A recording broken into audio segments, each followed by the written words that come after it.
So I will be speaking today about goal setting and giving a bit more structure to goal setting. Before I do that, I'll just introduce myself. My name is James. I'm an ADOS, as Rob said, at International House Riga. I'm from a small town south of London called Horsham, and I've been here for just over a year. So, without further ado, and the slides are not going to align, this is due to the technical difficulties, so you have to use your imagination a little bit. We'll get some slides, or half slides, or you'll see. So we're going to be talking about goal setting. And today is the 5th of January, 2018, so many of you might have set some goals on the 31st of December.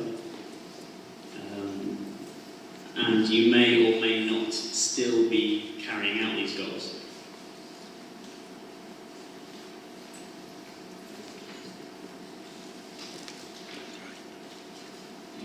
Right.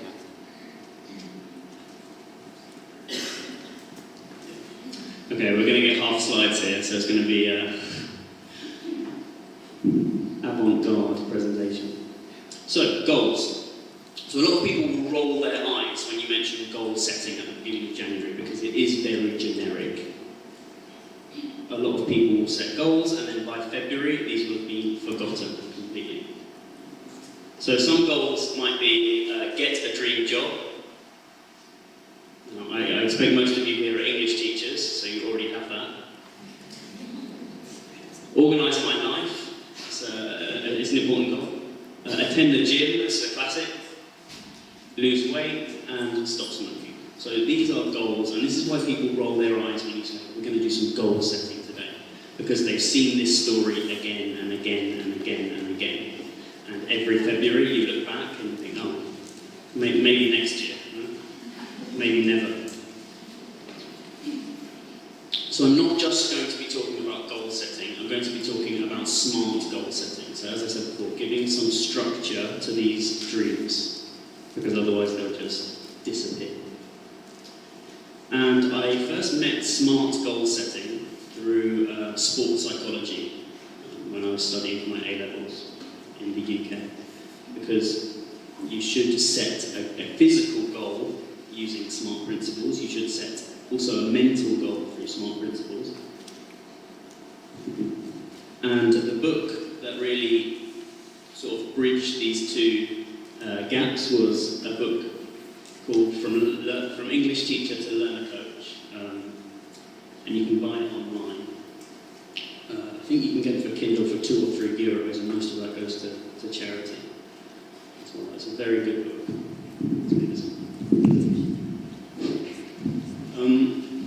So yeah, I fully recommend that book, and there's lots of activities and frameworks that you can do with your students, with your colleagues, to try to get these principles in place. We nearly got a whole slide. So the structure of the presentation will follow the golden circle. Is anybody familiar with this? Yeah, it's a great TED talk, actually. So you always start with the why.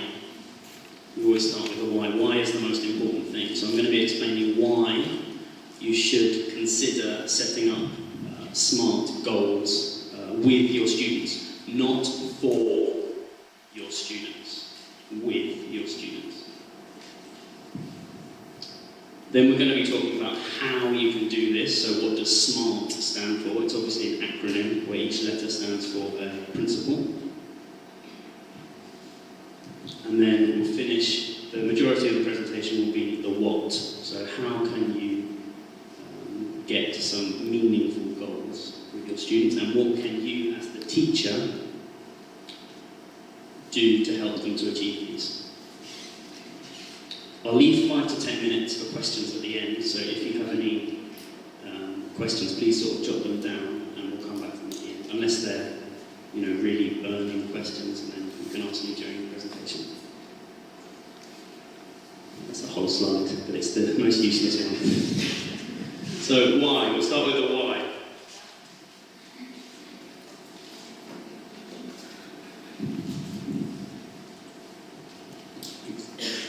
So the first reason why is that having goals, to cut a long story short, improves your industriousness. Now, I watch a lot of videos by the psychologist Jordan Peterson, and he says for lifetime success, the main sort of clue to lifetime success is IQ. Now, you can be the best teacher in the world, but you can't do much about someone's IQ. It's largely genetic. It's largely genetic. But what you can do is help them to improve their industriousness. So industriousness is one part of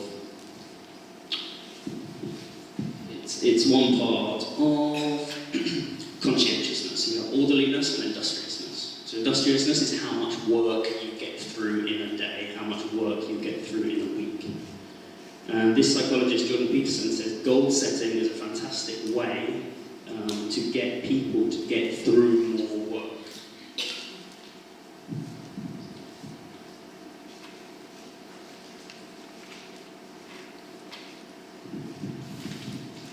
So here he is again. And you can read the quote for yourself.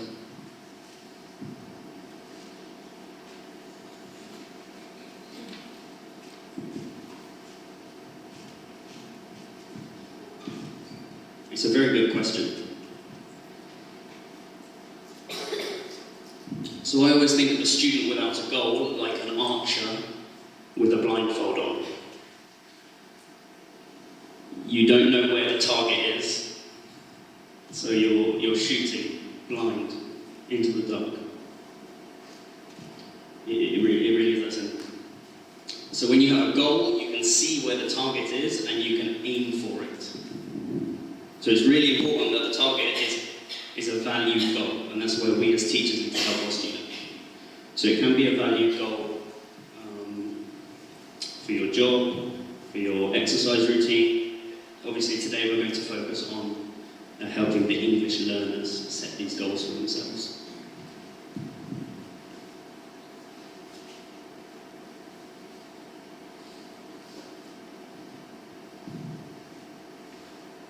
That's all right? That's fine. That's one. So the second reason is for students' happiness levels. Now, this might sound quite airy-fairy to some of you. I'm not here to make my students happy, I'm here to educate them. But students' happiness, motivation levels, and their performance achievement go hand in hand. So you don't need to choose one or the other. And Brown did some research. There's a bibliography at the end. And all of these slides you can see on my blog, which I'll give you the site to later on. Brown did some research saying that the keys to language learning success are affective factors. You probably see it in your students. The ones that really care are the ones who are motivated, who are the ones who achieve more. Of course, you could think, well, because they achieve more, they care. So it's a chicken and the egg scenario. But caring, being motivated in the classroom is a huge factor in getting somebody from here to here.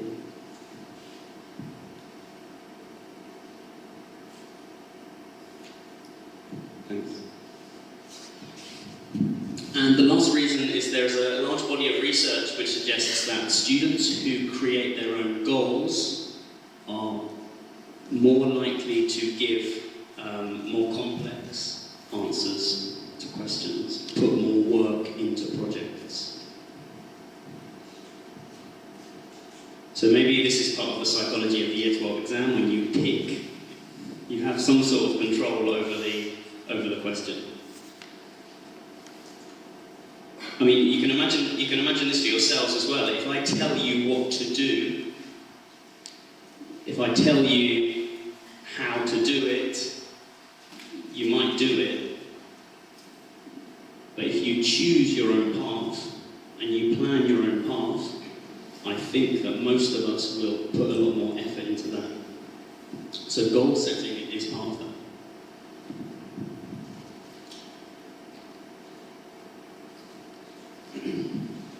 And this is the biggest danger, that we have a good day here, we go back to our classrooms next week, we might do the goal setting lesson with our students, and again, I've put all the materials and things on my blog so you can download them and print them, and it's ready to go. The biggest danger is that we do all that and it just stays there, so we completely forget about it.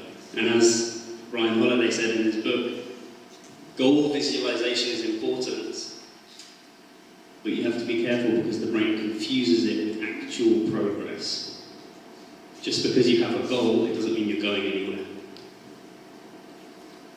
So it's a two-stage process.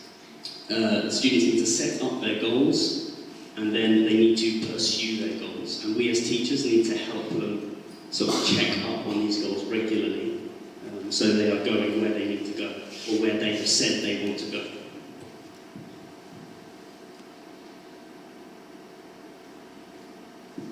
Thanks. Okay, so section 2, how? How can we make this happen, or help our students make this happen?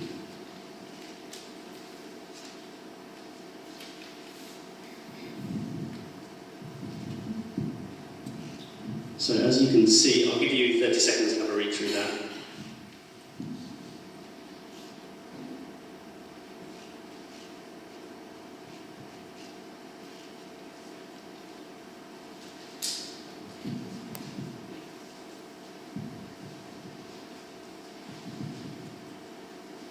If you look smart goal setting up on Google, there are several different versions. So sometimes the A is different, sometimes the R is different. Some people have added an ER at the end of smarter goals. But this is the one that I've gone for today. They're all saying the same thing, but they use different words for the acronyms. So the goal must be specific. I want to learn English is not specific. I want to know all of the words in English is not specific. It's impossible, actually. So make sure that it's a specific goal. So this might be, it could even be related to one of the criteria that we saw before. So maybe the student, like many of the students that were shown in the previous presentation, maybe they need to improve their use of grammar for their exams. So a specific goal would be to use more complex forms of grammar in my writing tasks.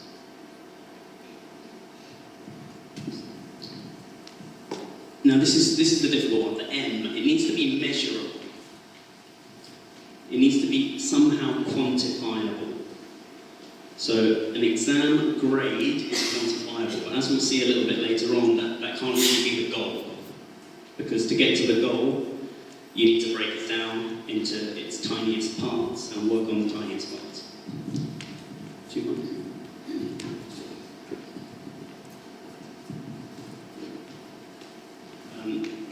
So you need to find a way to make the goal measurable in some way. This isn't so easy with English because it's not a numbers subject necessarily.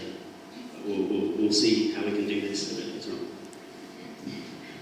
Now, achievable. A lot of people say, what's the difference between achievable and realistic? Achievable is it possible for a human being? So the silly example I gave before, I would like to learn all of the words in English, is not achievable because more words are invented every second. And English is such an international language that you couldn't possibly learn all of the words at any given time. So is it possible for you? Is it possible to do? And is it realistic? Now I think this is where the teacher's job is so important. Because the goal needs to be close enough to reach, but not too far that it's out of reach. Because what happens when it's out of reach is that there's a lot of neuroscience studies that have shown that when a goal is so far out of reach, as soon as you start moving towards it, your brain has a mechanism of fear, of discomfort, and it will shut down that route.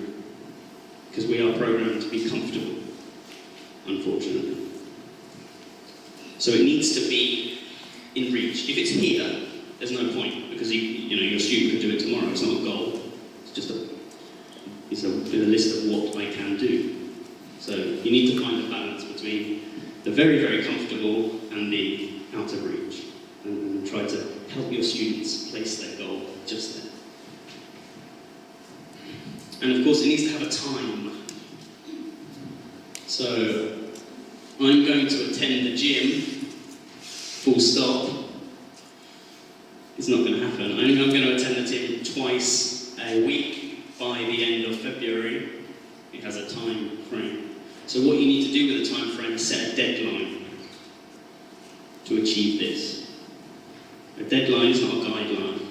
A deadline is before this day, before this time even.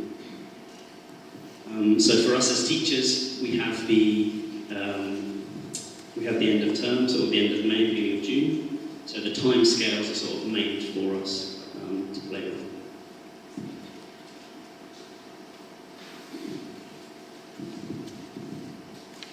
So, overall here, it's important to remember that when you set a SMART goal, it's possible to fail.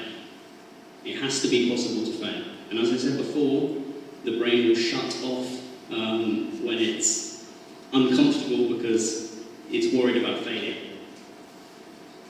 But that's the risk you have to take. If you're never willing to risk failure, then you're never going to achieve anything beyond the very, very limited comfort zone. So this is the second part of how we set the main goal by the 1st of June, the big goal, long-term goal, and then you can break it down into, by this date I'm going to, so by the 16th of March, which by the way is the International House Riga conference, so I hope to see you, a lot of you there. And then you need to break that medium-term goal down into something that you can start tomorrow. So the long-term goal gets broken down, and it becomes micro-habits. So what small things can you do when you wake up tomorrow? This is what I'm going to say to my students next week. What are you going to do when you wake up tomorrow that you're not doing now?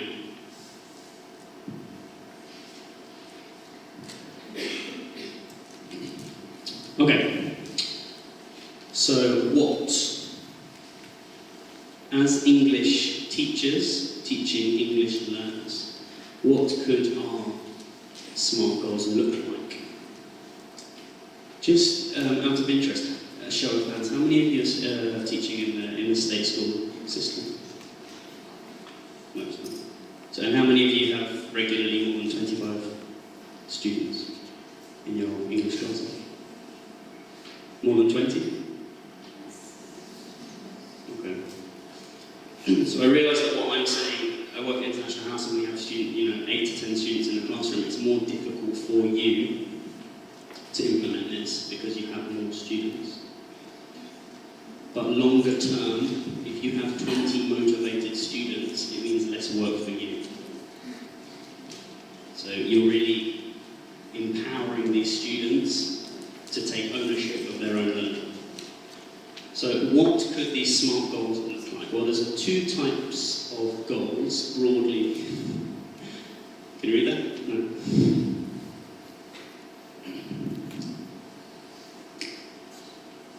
So you can talk about mastery goals, or you can talk about performance goals.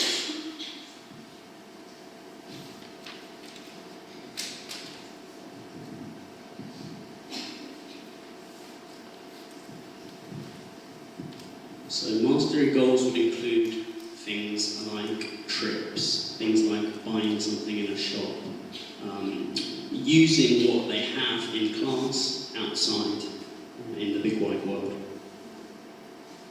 And performance goals, grades, ranking, grades, extrinsic reward. I realise that most of the students that we teach may be in it for the performance goal. Okay, you are there, getting some vigorous nodding at the front. They are there to get a grade and they are there to finish school and move on to something that they want to do. So, in an ideal world, which we don't live in,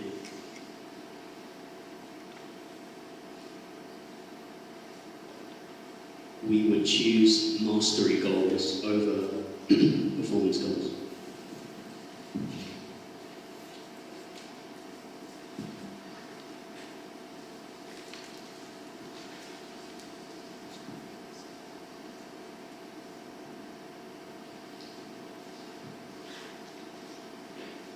So, some of your students will be able to set mastery goals, others will be limited to performance goals, but it's important that all students set their own goals. And you are aware that if their goal is a performance goal, it's more likely that they will need some extra encouragement to get there. Because, you know, a trip to London is a mastery goal. You know, surviving on a trip to London would be a mastery goal, and getting a 9 in your exam would be a performance goal. One of them is more exciting than the other. So you just have to be aware. This is not, you can't tell your students off for just wanting to pass their exam and forget English, but you need to be aware of how their goals are oriented, and then you as a teacher can act on that. So I'm going to give you a little task with your neighbour. So in 2s or 3s, find a friend. And I'd like you to list as many mastery goals as you can. So make these realistic mastery goals for students in your teaching context. Okay? And as many performance goals as you can. So remember, all of these are related to your English learners. So just a recap. Mastery goals, learning experience and applying knowledge. Performance goals, grades, ranking, and praise. So I'll give you about 3 minutes. Come up with as many as you can for each.